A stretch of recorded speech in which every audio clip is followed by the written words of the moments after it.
साथ ही आज हम लोग एनी फ्रैंक के बारे में अध्ययन करेंगे और उस बारे में कुछ प्रश्नोत्तर आपसे करेंगे। आप बताइएगा एनी फ्रैंक की बड़ी बहन का क्या नाम है। तो इस पाठ में बहुत सारे नाम आए हैं जिसमें कई महिलाओं के नाम हैं, लेकिन आपको जिस महिला का नाम बताना एनी फ्रैंक की बड़ी बहन का ही है और वास्तव में बुलावा इन्हीं सब के लिए आया था। तो इनका नाम है मार्गोट। आप इस नाम को याद रखें, मार्गोट को, कि एनी फ्रैंक की बड़ी बहन है और सौभाग्यता है इन दोनों लड़कियों को काफ़ी दिनों तक बचे रहने का सुअवसर प्राप्त हुआ। तो एनी फ्रैंक की बड़ी बहन है मार्गोट। अब अगला प्रश्न है, एनी फ्रैंक के पिताजी के बिजनेस पार्टनर और अच्छे दोस्त कौन है। आप जानते हैं इसमें कई लोग हैं, कुगलर हैं और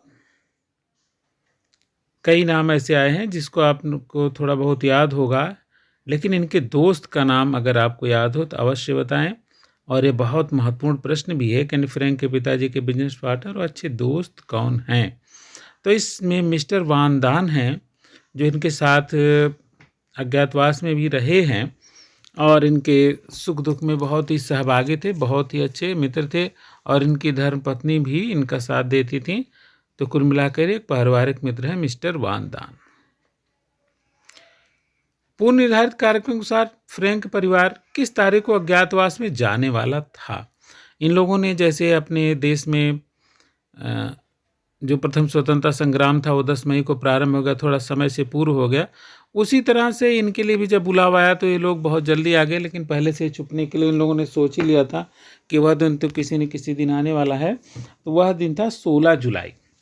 16 जुलाई को इन लोगों ने पहले से ही सोच रखा था कि हम लोग जाएंगे, लेकिन अब चूँकि बुलावा आने के कारण इन लोग थोड़ा पहले आ गए, इसलिए कमरे उतने से तैयार नहीं थे। अब उनके यहाँ एक बेब बुस्किल ऑफिस में काम करती थी। बेब बुस्किल जो 23 साल की थी और ऑफिस में इनका बहुत ही अच्छा काम था। तो एक तकनीकी काम था, अब मुझे लगता है आपको याद आ गया होगा। ये टाइपिस्ट थी। तो 23 वर्ष की थी और जहाँ पर ये लोग अज्ञातवास में छुपे थे वहाँ पर उसके ऑफिस में टाइपिस्ट का काम किया करती थी। तो इस प्रकार से एनी फ्रैंक ने इनको भी याद किया है कि ये ऐसी महिला हैं जो टाइप किया करती थी। तो बेब बुस्किल टाइप का काम किया करती थी। और छुपने की जगह की पूरी इमारत का 100 पीस क्या था। 100 पीस कहते हैं सबसे अच्छी जगह को जिसे आप किसी को दिखा सकें या एक मॉडल हो। तो जो इमारत थी उसमें बहुत सारे कमरे थे जिसमें एक गुप्त दरवाजे से लोग अंदर जाते थे ताकि बाहर के लोगों को पता ना चले कि इसमें कोई रहता भी है। तो अब ये जो 100 पीस था एक प्राइवेट ऑफिस थी जिसको एनी फ्रैंक ने इस पूरी इमारत का 100 पीस कहा है। तो ये प्रश्न आया भी है, बोर्ड में भी आया है और प्री बोर्ड में तो आ ही चुका है। तो मुझे लगता है कि बोर्ड के लिए भी थोड़ा बहुत ज़रूरी इम्पोर्टेंट है कि प्राइवेट ऑफिस थी जो पूरी इमारत का 100 पीस थी, माने सबसे अच्छी जगह थी जहाँ पर सोफ़े वगैरह अन्य चीज़ें पड़ी हुई थी। तो इसीलिए इसका नाम 100 पीस रखा है। अब रसोई का फर्श रगड़ कर किसने साफ़ किया। जब ये लोग अज्ञातवास में रहने आए तो कोई खूंटी गाड़ रहा है, कोई कैलेंडर टांग रहा है, कोई पर्दे टांग रहा है, कोई कुछ कर रहा है, लेकिन एनी फ्रैंक भी सामान वगैरह रख रही थी। लेकिन इसने एक अलग से एक काम किया था कि रसोई को फर्श को खूब अच्छे से साफ़ किया था।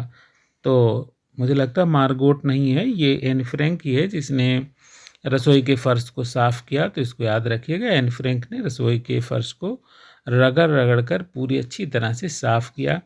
तो आपने एक और इतिहास अपने पढ़ रखी है जिसने एक क्लासरूम साफ़ किया था, याद आए ज़रूर बताइएगा। बाबा आदम के ज़माने के अनुशासन मास्टर कौन है। इसमें एनी फ्रैंक ने उनको याद किया है कि एक ऐसे व्यक्ति हैं जो कि बाबा आदम के ज़माने के अनुशासन मास्टर हैं और बार बार इधर उधर चुगली भी किया करते हैं। तो बहुत सारे इधर उधर के काम करते हैं जो बच्चों को सोचते हैं कि इनको कुछ न कुछ अनुशासन का पाठ पढ़ाया जाए। तो मुझे लगता है कि आपको याद आ गया होगा। अगर याद आ गया तो बहुत अच्छा। मिस्टर डसेल ही हैं। मिस्टर डसेल जो हैं वो बाबा आदम के ज़माने के अनुशासन मास्टर हैं और थोड़ा सा इनकी खुन्नस है, इससे एनी फ्रैंक से रहती है। तो ये थोड़ा सा एनी फ्रैंक को अच्छा नहीं लगता। मिस्टर डसेल किसकी चुगली किया करते थे। उनकी माँ से यह प्रायः चुगली किया करते थे मिस्टर रसेल। तो इस चीज़ को आप याद रखें कि मिस्टर रसेल एन फ्रैंक की चुगली किया करते थे और यह तमाम प्रकार की नसीहतें भी दिया करते थे और कई सारी ऐसी चीज़ें थी जिनके नाते एन फ्रैंक ने उनको याद किया है। तो इस प्रकार से उस परिवार में थोड़ा सी अनफिट रहे मिस्टर रसेल, तो ये नाम जरूर याद रखें। और एक प्रश्न है कि कौन सी मुद्रा अवैध घोषित की गई। एन फ्रैंक ने इसका उल्लेख किया है कि उस जमाने में भी बहुत सारी मुद्राएं अवैध घोषित की जाती थी। तो 1000 गिल्डर के जो नोट थे वो अवैध घोषित किए जा रहे थे। मानिए या तो सामान ले लें या उन्हें नए नोटों में बदल लें, और अगर आप उस जानकारी का सोर्स नहीं बता पाएंगे तब आपके लिए समस्या थी। जैसे भारत में भी नोटबंदी हुई थी, तो उसी तरह से भी नोटबंदी का ही एक नमूना है। और सिनेमा थिएटर नामक पत्रिका कौन लाता था। एक पत्रिका थी सिनेमा एंड थिएटर, जो कि एनी फ्रैंक की बहुत फेवरेट पत्रिका थी। उसके माध्यम से वह जो फिल्में थी उसकी समीक्षा पढ़ा करती थी।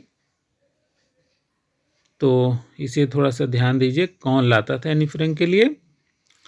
ये थोड़ा सा अंग्रेजी में टाइप किया गया, उससे परेशान न हो, ताकि थोड़ा बहुत आपको विविधता मिले। ये प्रयास था, इसीलिए अंग्रेजी में टाइप किया गया। तो मिस्टर कुगलर ये काम किया करते थे, जो कि सिनेमा एंड थिएटर की पत्रिका लाते थे और उसमें से फिल्मों की कहानियाँ या उनकी समीक्षाएँ एन फ्रैंक को ज़बानी याद हो जाती थी और वो बार बार सुनाया करती थी, उसके पात्रों को भी सुनाया करती थी। और बोल्केस्टीन किस पद पर थे उस समय, जिन्होंने रेडियो पर घोषणा किया था कि डच के लोगों की और वहाँ के क्षेत्र की जो डायरियाँ हैं, युद्ध के बाद उनका संग्रह किया जाएगा और उनका प्रकाशन भी किया जाएगा।